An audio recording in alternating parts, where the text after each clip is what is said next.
গরমের দিনে আমরা তো তরমুজ সবাই খাই, খুবই ভালো লাগে। কেননা তরমুজে প্রচুর জল থাকে, যার জন্য গরমের দিনে কিন্তু আমরা খুব তরমুজ খাই। তো যাই হোক, কারা কারা এই তরমুজটা খাওয়ার পরে যে খোসাটা থাকে, মানে লাল অংশটা বাদে যে খোসাটা থাকে সাদা মতো, সেটাকে দেখো কুচি কুচি করে কেটে নিয়েছি ডুমো ডুমো করে, আর তার সঙ্গে একটু আলুও কেটে নিয়েছি। আর জানো তো, তরমুজটা কিন্তু লাল অংশটা আমরা বটি দিয়ে আগে কেটে নিই, তারপরে কিন্তু খাই। আমরা কিন্তু কেউ এঁঠো করে খাই না।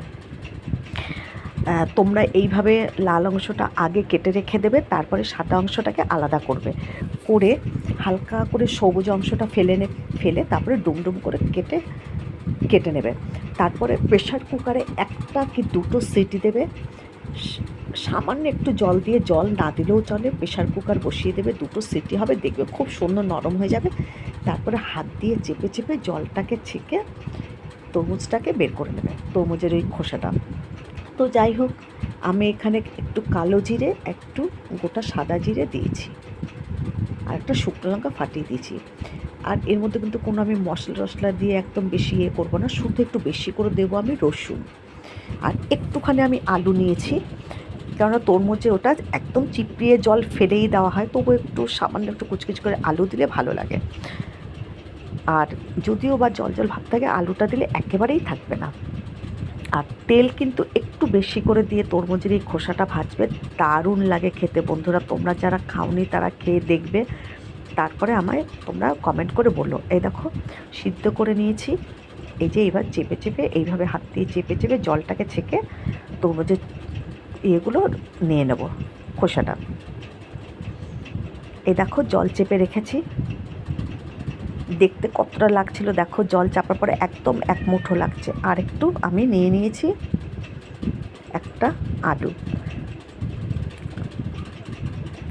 কড়াইয়ের মধ্যে আমি রসুন করে নিয়ে আবারও কিন্তু দেখো এর মধ্যে তেল আর কালো জিরে দিয়ে দিয়েছি। আবারও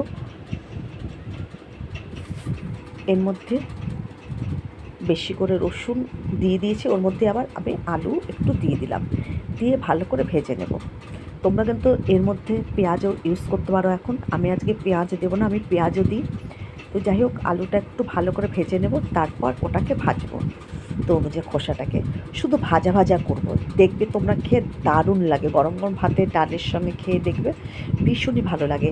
যার জন্য তরমুজ কিন্তু ঘরে আনলেই একটা পদও হয়ে যায়, আমরা কিন্তু এটাকে ফেলি না।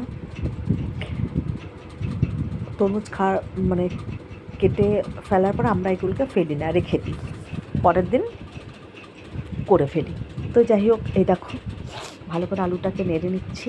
খুব ভালো করে আলুটা নাড়া পরে তরমুজের যেটা সিদ্ধ করে রেখেছি খোসাটা, সেটা এর মধ্যে দিয়ে দেবো।